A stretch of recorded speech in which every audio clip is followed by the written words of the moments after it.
Oh, na Faramis. na ban, pero iba ang Okay. gagamitin niya. So, para masakit din. Actually, yung mid, yung Roma tsaka mid ng side ng AP Brand, tapos meron pa sila ditong carry.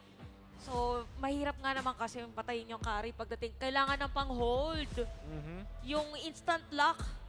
Kung mala-zip lock yan, walang dudulas, walang Tama. lalabas.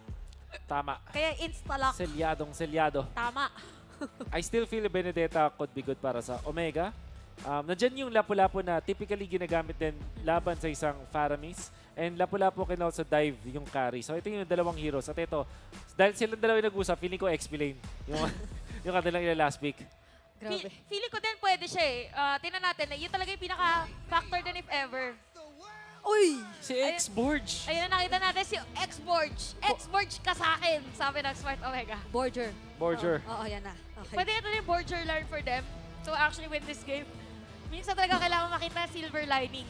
Tama. Sustain muli ang kailangan tingnan dito sa Smart Omega. At when it comes to the other mga bars na nakita natin dito, yung crowd control naman ang lalagpas. Otherwise, parang halos pares lang din. Same amount of push, same damage yung nakita natin sa DPS.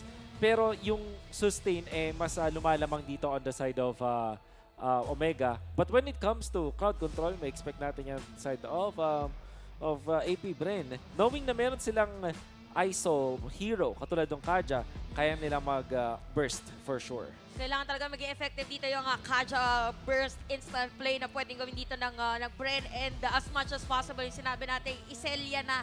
Gawing selyado ang kanyang pagkapanalo. But for Smart Omega, again, dumating na naman tayo sa era ng mga Omega timers. Kapit lang as much as possible. So this is game number 3. Pwede ito na inaantay na pag-change na naman ng momentum for Smart Omega and for AP Bren. Dito matetest yung kanilang judgment pagdating sa mga crucial team fights. Pinaglalabanan ang pagiging consistent na nga ng previous na nasimulan na run. Kontra naman doon sa tinatry pang kapain yung consistency na kayang nilang ipamalas dito sa ating liga. Lalo na nangangalahati na nga naman tayo sa season at I think it's about time na talagang makuha na nila yung tamang timpla kasi yun naman yung hashtag natin for today, the right mix. The right mix. Oo, kung DJ mix ba or remix. Ay, okay, pull that off. Anyway, Ay, teka lang, ako yun ha, bakit ganun? may kita natin guys ang ganon kadami ang sumusuporta para sa AP Bren, of course, sa Smart Omega. So, kanya-kanya flex muna sa kanilang mga nyaw phone. At nakita natin, lagi natin nakikita by the way si Madam IC. Shoutout na pala kay Madam IC. Kung si Few ang only player na naglalaro since Season 1, si Madam IC din ay since Season 1. Tama yan. Na rin na kasama at sumusuporta ni Boss Few. Ito na. Ito na ang malupitan. May kita na ulit natin ang mukha ng ating mga players at makikita na natin kung sino nga bang mid laner ang kakaldag dito sa ating laban. So with this type of hero composition, talagang sure tayo na magiging full of team fight as early as possible. Yes. Last and final game, AP Bren laban sa Smart Omega. Sino nga ba ang magwawagi? Sa mga napansin ko agad dun sa ating emblem set, Ogwen deciding to go for tank emblem, tapos tank din yung kanyang pinakaunang emblem set. Tapos tsaka na lang siya nag-focusing mark. So hindi siya about dun sa speed na makakahanap. It's really, ito yung gagawin niya, panggugulo muna. Tapos later on, pag mag-focus siya sa pag-burst ng mga heroes. Hindi siya yung quantum charge Kaja na Exactly. tipo ng roamers. Pero si Few yata rin ay mapapa-flicker. At napatumba agad with that Guardian's Barrier. Pero si Ryota naman on the other hand, mapo-force din yung kanyang flicker. Sobrang crucial yun kasi kailangan mo din yung Netherrealm para doon sa iyong Faramis pagdating doon sa may bandang turtle objective later on. Pero ito na yung sinabi natin, umpisa pa lang, bakbaka na agad. Anything unusual or very new? Yep, so yun yan. Nakita natin dun sa Kaja na iba yung kanyang choice dito. And then Faramis going for the Wilderness Blessing. Yan naman yung in-expect natin. And Angela, instead na yung pampabilis, syempre natin, pull yourself talaga kapag ikaw yung may Angela. So, mas perfect yun. Ay, pero grabe, tinatatlo. At actually, apat pa nga sila na nandito ngayon para kay Super Marco. Nandoon yung high electrifying beats na hindi na nga kinailangan para patumbahin yung gold laner ng AP Bren. Maagang pagpupulong para sa mga kabarangay doon sa may gold lane. At hindi natin usually nakikita na unang nakikita si Super Marco kasi di ba parang kilala siya as someone na maingat sa lane as much as possible. So nagamit na, by the way, ang Appraiser's Wrath. Ay, hindi pa pala. Joke lang. Para din kay Kyle TZ. But if you mamatay sa middle lane. Wala nang Shadow Stampede na 3-0. natitira para gamitin dito ni Few para makatakas. Pero ang Firaga armor ni Ryota rito, medyo goodbye na pala. Yep. Medyo na-poke nga doon si Ryota. So that means magbaback siya sa ngayon. And this will give AP Bren ang chance ulit na makakuha ng turtle. Kasi low yung XP ng kabila. Pwede mang zone out yung si Flaptizi as he did. At makakuha sila ng turtle sa ngayon. Gonna be a very clean take mula sa AP Bren. Magandang pagbawi para sa AP Bren kasi di ba akala natin since una nakatatlong kill ka dito ang Omega ay sila na yung lalamang. But because of Flaptizi, by the way, na tumambay muna doon sa jungle area ni Andori ay medyo na-delay. So far, medyo kakalma muna. Yeah. Ay, hindi pa pala, joke lang, sa bottom lane. Both XP laners, ayaw umuwi eh. Maski si Ryota kanina na natanggalan na nga ng Firaga armor, parang hindi naman siya agad-agad nag-recall at nag-stay muna siya. 4-0 start para dito sa Omega at may Haskell's na si Wow. Kelra. Kanina, hirap na hirap yung itong si Kelra on his Irritel. But on game number 3, maganda agad yung simula para sa kanya. Okay. Lamang siya ng 500 gold. Ay, Malaki yan, guys. 600 na. Pagdating sa 3 minutes, malaki yan for gold lane. Oo. Kasi expect mo na lahat ng suporta, lahat ng farm, walang mintis. Makukuha mo lahat. Take note that AP Bren was able to secure turtle, pero lamang pa rin si Kelra. So medyo kailangan mo na mag-regroup ngayon ng AP Bren. Kailangan muna na magkita-kita sa kanilang hive. hindi ito yung aggressive na nakikita natin nung previous games na early game mula sa AP Bren. Parang nakahanapan na ng smart Omega din yung tamang rotation na gagawin nila para either i-anticipate or kontrahin talaga yung mga ginagawa ng AP Bren. Pero baka ito ang maging pambabago nung timplang sinasabi natin ngayon. Nakalamang sa lane yung gold lane na Omega. Nakita na, may isang beses kasi napauwi din itong si Super Marco. And also take note, may Grok sila dun sa una. So meron talagang advantage ang mga teams na kumukuha ng Grok dun sa first wave at least. Masisecure mo talaga yan dahil pwede mong i-delay na mas malapit dun sa torre mo. So itong pinaka-nilamang lang ng AP Bren is yung bottom lane which is nandun yung XP. Pero oras lang naman yung mas lamang sila. Ryota still managed to secure himself significant amount of farm. At masakit pa rin siya ngayon. Oo, pag continuous talaga, mararamdaman mo, magkikita natin na magre-regen na si Flaptizi. Halos walang buhay, mga kalahati lang doon. And Chuckna is there for the vision. Habang side naman ng Omega, sila nagyata magtatry ng contest or magtatry kumuha ng turtle against AP Bren. Gamit na yung Netherrealm. Wala na dito para sa side ng AP Bren. Pero nandun naman yung Heart Guard. Oh! Kyle TZ pa rin pala ang makakasecure ng turtle na sinimulan ng Smart Omega. Pero nandoon yung Divine Judgment. Ginamit onto Kyle TZ. Andoryu will fall.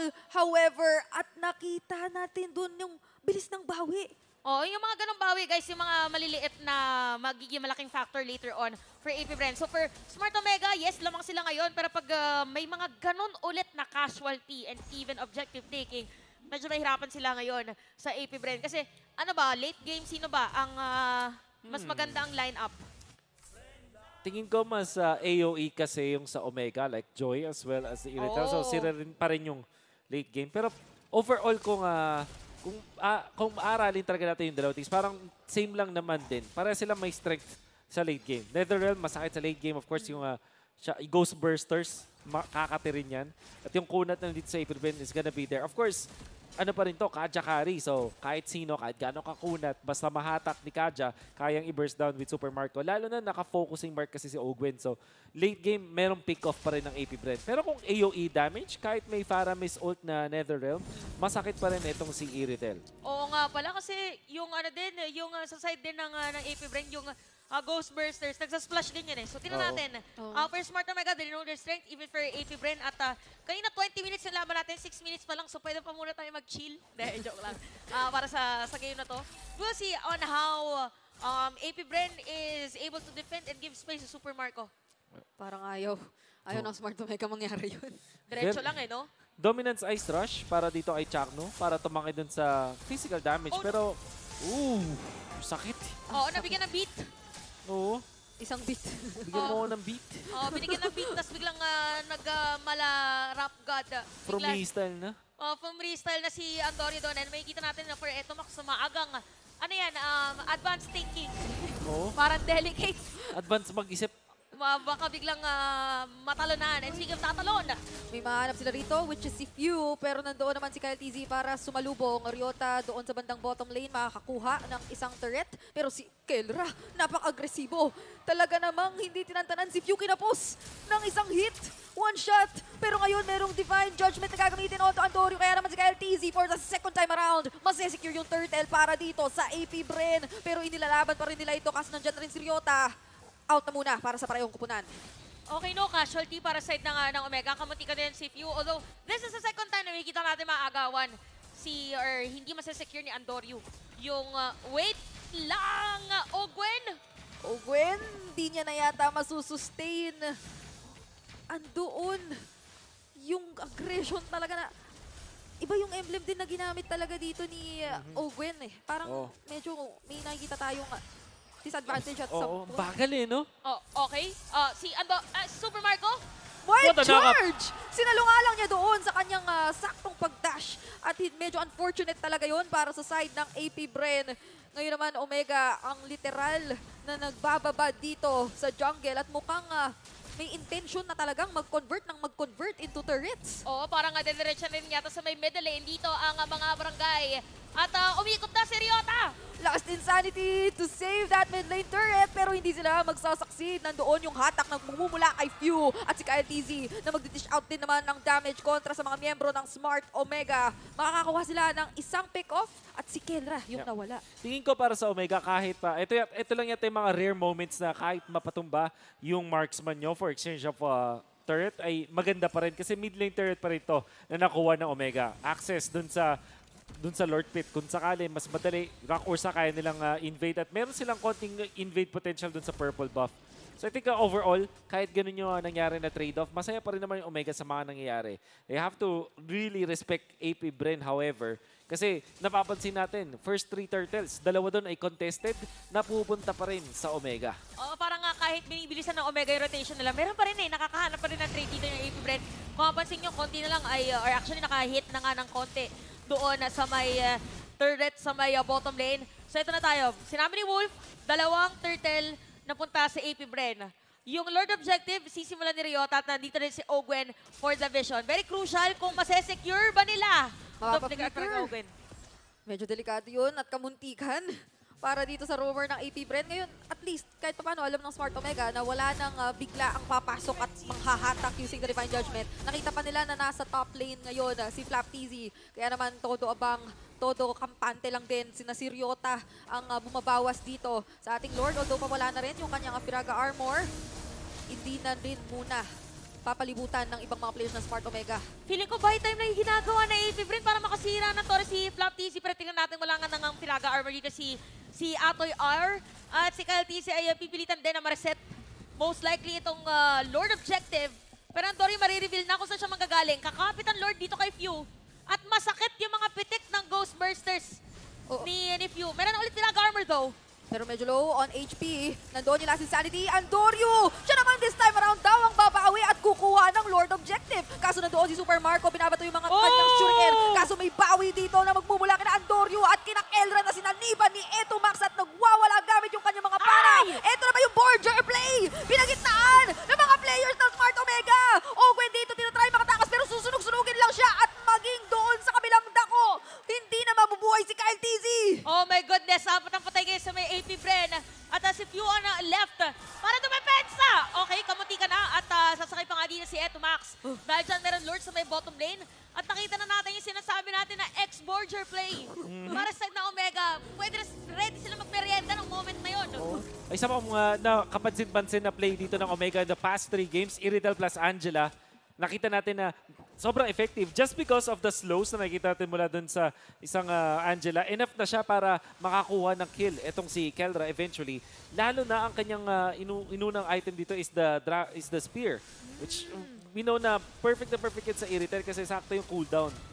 Last Insanity sabay, wild charge. Pero merong clutch nether Ay! realm na gagamitin. Makaka-flicker out ba ang mga players ng Smart Omega? Mukhang hindi. Nandoon na rin yung Appraiser's Wrath. Super Marco, siya nga lang ang magiging bawi. At Aray! mahatak pabalik si Jack No. Maging ang Ay! energy eruption, sasakto pa. Pero sinaniban na naman dito si Keldra. Napakataas nung shields na na-degenerate nila. And mukhang ang target lang kahit papaano makabawas ng mid lane turret. Pero hindi lang pala Grabe. bawas ng mid lane turret. Dalawang kills! Dalawang kills ang kukunin nila. It's a double kill for Keldra. At mukhang itutuloy-tuloy na nila on to Kyle TC, making it 3. It's a triple kill or a shutdown rather onto the jungler of AP Kaya ba? Friend. Okay, endable ba para nakikita natin? Go! Wala Ay, dito pinapaikutan! sa play! Pinapaikutan! Merry-go-round! Pero wala nang minions na natitira kaso sa Oh! yung Sanim na magpupula kay Eto Mai! Aray! Oh my G! And- Literal! And it's gonna be a reverse sweep para sa Barangay, para sa Smart Omega. Kita natin ang ngiti sa kanilang mga mukha. And this winning moment is brought to you by our official sponsor, FWD Life Insurance.